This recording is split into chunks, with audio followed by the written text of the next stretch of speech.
Hey, the soup for breakfast is bland. Why is it so watery? What? It's not good? No, it's not. Make it richer, will you? But the doctor said I should watch the salt. Who cares? I love rich flavors.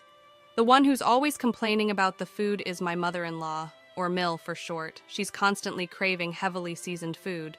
But she's overweight and borderline diabetic, so her doctor warned her. She doesn't seem to care and just adds extra seasoning to whatever I cook. I was stunned by the unreasonable amount of salt and pepper she added to the soup I'd carefully prepared. Even though I use low-sodium salt and seasonings, it's apparently not enough for her. I keep thinking she's going to drop dead one of these days if she keeps this up. To be honest, I wouldn't be heartbroken if she did. Mill seems to live for giving me a hard time. All she does is complain and act spiteful towards me. I'm Alice, 29, working while also being a housewife. I've been married to my husband for 3 years, but we don't have any kids. The issue is my infertility, and Mill never lets me forget it. You're worthless as a woman if you can't have children. You're defective. Wow. You should be grateful just to be kept in this house. You're right. I'm defective because we've tried so many times, and I can't have kids. Talk about drawing a bad hand, huh? Ha ha ha. How could you say such a thing? Well, because a woman who can't have kids is finished. You're right, Mom. My husband laughed and agreed that I'm defective. I want a baby so badly. I've been going to the obstetrician while working, but nothing's working. It's physically and emotionally draining, so I've decided to stop the treatment. It also costs a lot, making it tough to continue for years on end. My husband used to say that spending money on fertility treatments was a waste, yet he pressured me to get pregnant quickly. What's the use of pressuring me? I can't get pregnant if it's not happening, I thought. After stopping the treatments, I considered the idea of living happily ever after, just the two of us. But my mother-in-law hadn't given up on having a grandchild. To taunt me, she even bought diapers and showed them off. Look, I bought diapers. Excuse me? You'll need them eventually, ha ha ha. Aren't those a bit small for you to wear, Mill? Ha ha ha. Hey, these are for a baby. Can't you see that? Well, I wouldn't know. I'm the defective, faulty woman who can't have children. Ha ha ha. That's enough. Angry, my mother-in-law stormed off to her room. Thank God, I thought, already exhausted from work and not in the mood to deal with her snide comments any longer. She must really have nothing better to do than to make my life miserable. We had moved in with my in-laws after my father-in-law passed away a year ago. My mother-in-law was devastated then. Around the same time, she was warned by her doctor about her risk of diabetes. That's why we moved in. My husband wanted to be there for his mom. But despite her diabetes, she's fine. As long as she takes her medication and eats properly, there's nothing to worry about. Well, considering she neglects her meds and eats whatever she wants, her condition will probably get worse sooner or later. Even if that's the case, I really don't want to be the one to take care of my Mill. I'm still working and super busy. Taking care of in-laws in my 20s? No, thank you. The next day was my day off, so I was doing house chores. My mother-in-law, who usually just lounges around, eating snacks on the sofa, suddenly stood up and walked into my room. I didn't want her in there, but my hands were full, so I just let it be. I cleaned your room for you. Ha ha ha. Oh, thank you. I sense something fishy here. I should switch rooms with my husband. You know, if you leave in such a messy room, you'll get bugs. Ha ha ha. But it suits you. Ha ha. Uh-huh. Go on. Enjoy your clean room. Sure, thanks. My mother-in-law seemed to think I was grateful, which made her behavior even more suspicious. I had a feeling she was up to no good. That night, I decided to sleep in my husband's room. He's been away on business since yesterday, so he won't know. Even if he finds out, I knew he wouldn't get mad, so I made my choice. I work as a nurse with irregular hours, so we have separate bedrooms. Part of it is that our relationship has cooled off, but mostly it's because I don't want to disturb him when I work night shifts. I waited until Mill went to her room and then went to my husband's room. All right, mother-in-law is in her room. Time for me to sleep too. And so I slept there for 2 days. My mother-in-law seemed suspicious because I looked too cheerful. She started asking weird questions. Don't you feel any pain or anything? Huh, what do you mean? Oh, never mind. Was there something you were suspecting? Avoiding eye contact, my mother-in-law ate her meal alone. I had the night shift that day, so I planned to relax at home before heading to work. Taking it easy isn't an option for me, since my Mill never lifts a finger around the house. She loves bossing me around, all while lounging on the couch, snacking, and reading Japanese comics aimed at women. She's probably reading and scheming what she can do next to make her annoying and bratty daughter-in-law cry.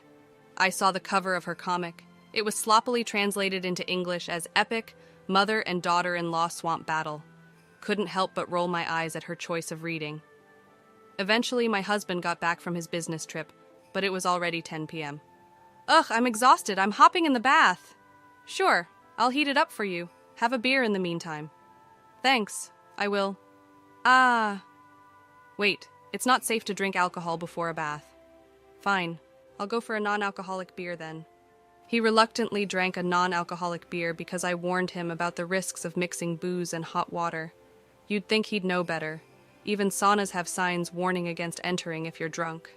But no, common sense isn't so common for him or my mother-in-law. After that, my husband took his bath and sang loudly. We live in a single-family home, but singing at this hour, our neighbors won't be pleased. La la la la la. Hey, you're too loud. Shut it! You're the one who's loud. I warned you quietly, so stop singing already. My Mill came into the bathroom area to chime in. Watkin is just trying to have a good time singing. What's the problem? What? You really don't know how to treat your husband, do you? Always so inconsiderate and full of complaints. Hey, I'm not the one constantly complaining, Mill. Ha ha ha. Back talk, huh? You're definitely not cute. Not that you're a beauty to begin with. That's fine by me. I'm probably a knockout beauty in some other country. No worries. Ha ha ha. After that, my husband got out of the bath and started drinking. It was already 10:30 p.m., and I needed to leave for the hospital where I work. Even though it's nearby, there's a lot to do, so I need to leave early. Oh, by the way, I've been sleeping in your room. Would you mind sleeping in mine tonight? My clothes are everywhere. Sorry. Sure. Doesn't matter to me. All right, I'm off then. Take care. I told my husband quietly, so Mill wouldn't hear. As I was about to grab my bag and leave, I heard my husband's loud groan. Ah! Ugh! What? What the? Watkin? He was curled up on the floor, clutching his leg and moaning. He looked to be in a lot of pain. Mill's face went pale, and she started to panic. What's going on? Speak! He couldn't say a word. No matter what I asked, there was no response. I thought I needed to do something, but then I noticed something strange. The floor was unusually slippery. I was wearing socks, but it was so slippery that I felt like I could fall. What the heck is this? Ah! Watkin! Mill, what on earth did you do? I didn't do anything! It's not my fault! Blaming my Mill right now wouldn't solve anything, so I immediately called an ambulance. My husband was taken straight to our hospital, and work was the last thing on my mind. He kept clutching his leg even after we arrived, visibly sweating in pain. You could tell it was serious. Ow, it hurts. So bad. Watkin, hang in there. Please, help me.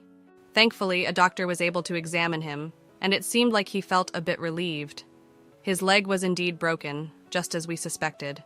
He probably twisted his ankle the moment he slipped on that slick floor. It was a 5th metatarsal fracture, so it all added up. His foot was visibly swollen. Typically, people fracture this bone by tripping or putting all their weight on it. Speaking from experience, I twisted my ankle falling downstairs years ago. I heard a loud snap, and the pain was unbearable. I was also diagnosed with a 5th metatarsal fracture. I was lost in music while walking down the stairs, so it was quite embarrassing. I even lied to my close friends about it. Since his fracture didn't require hospitalization, my husband could come home. I was scheduled for a night shift, but my nursing supervisor insisted that I should take the night off. It's not a life or death situation, but I guess she was genuinely concerned. I survived, but now I've got a fever. Well, you broke your leg. Of course you'd get a fever. But why was the floor so slippery? Why don't we ask Mill about that, huh? Haha. Hey, what did you do to the floor in the room? Well, the floor was all slippery. That's why I slipped and fell. I could have seriously broken my leg. Well, that room is for my daughter-in-law, so I greased the floor. What? I was hoping my daughter-in-law would slip, so I put a lot of grease on the floor. I never expected you to go in there and slip. Ah. Unbelievable. Turns out my mother-in-law intentionally greased the floor to make me fall. She had claimed to have cleaned the room, but her actual intention was to put me in harm's way. I'm furious. If I had entered that room, I might have broken my leg. No, breaking a leg would be the least of my worries. Hitting my head could have been fatal. My mill is practically a criminal for doing something this dangerous. You're despicable. You're not even family to me anymore. I got seriously hurt because of you. I'm going to the police. Wait a minute. I didn't directly cause any harm, did I? Your wife is the one to blame. What? She told you to enter her room, didn't she? So this is all her fault. Shut up. That's not the point. You're getting arrested. My husband was furiously dialing the police. My mill tried to snatch the phone away, but couldn't overpower him. Even with a broken leg, my husband was still stronger. He was desperately holding on to his phone, speaking to the police. I couldn't help but think that I'd rather be at work, maybe even at the hospital, than deal with this mess. Neighbors will eventually catch wind of this horrifying situation. Well, since she almost injured me too, maybe I should also consult the police. What? We don't know for sure, but she might be charged with attempted harm. Wait, no, I don't want to be taken to the police. Really? You knew the risks when you did this? Or did you think you could just erase me from this world? Well, I did think it would be better if you just disappeared. Wow, you're the worst. Your mindset is criminal. Personally, I wish you'd just stay in jail forever. Let's get a divorce. What? I can't continue like this. If I stay in this house, you might actually erase me one day. I'm too scared to live with that.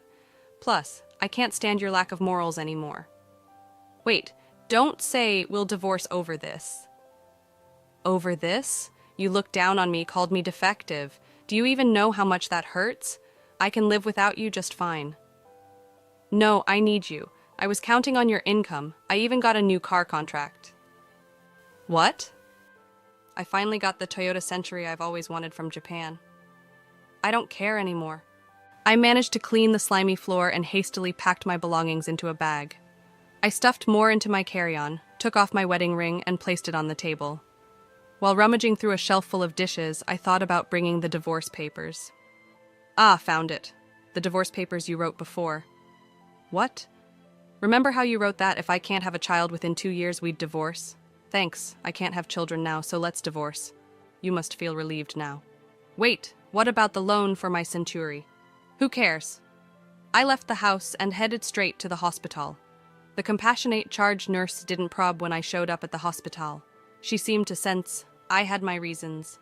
I'm a nurse, so I can support myself without relying on a husband. I wondered why I put up with being treated like a servant in that awful in-law family, enduring their snide comments. I started to feel like the whole situation was ridiculous, so I decided to focus solely on my job and stop dwelling on it. The next morning, I filed for divorce. He's now my ex-husband.